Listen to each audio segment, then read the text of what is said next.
अस्सलामुअलैकुम दोस्तों, welcome back to the channel. आज की वीडियो में हम इस ड्रामा के लेटेस्ट एपिसोड की कंप्लीट स्टोरी एक्सप्लेन करने वाले हैं। Episode emotions, family issues, insults, achievements और फ्यूचर ट्विस्ट से भरपूर था। तो बिना वक्त जाया किए चलिए शुरू करते हैं। एपिसोड की शुरुआत एक इमोशनल और टेंशन भरे सीन से होती है जब दादाजी अचानक गिर जाते हैं। घर में अफरा तफरी मैक जाती है और सब लोग घबरा जाते हैं।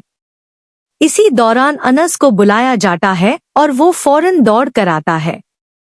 अनस पूरी फिक्र और मोहब्बत के साथ दादाजी को उठता है और उनका ख्याल रखता है।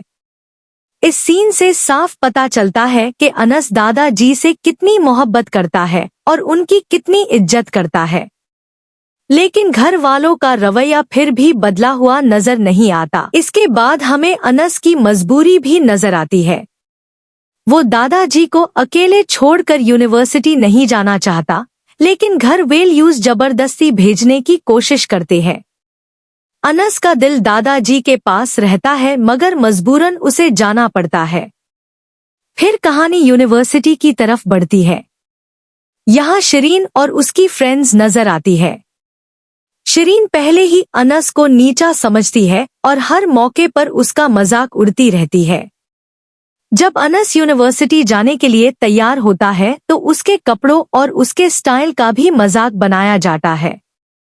शिरीन उसे ये एहसास दिलाने की कोशिश करती है कि दोनों के दरमियां बहुत बड़ा फासला है और वो कभी उसके लेवल तक नहीं पहुंच सकता। लेकिन उसकी दोस्त उसे याद दिलाती है कि सबसे पहले सेमेस्टर की फीस जमा करवाना जरूरी है।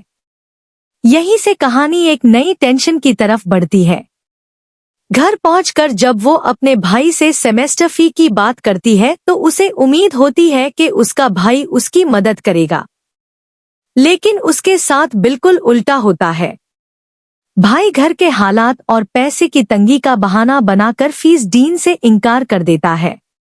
एपिसोड के आखिरी हिस्से में कहानी फिर से शिरीन, दादाजी और अनस की तरफ आ जाती है। दादाजी की ख्वाहिश है कि अनस और शिरीन का रिश्ता हो जाए, लेकिन शिरीन इस बात को बिल्कुल बर्दाश्त नहीं कर पाती। जब दादाजी फिर से इस मौजू को छेड़ते हैं तो शिरीन गुस्से में अनस की बहुत बुरी तरह बेइज्जती करती है।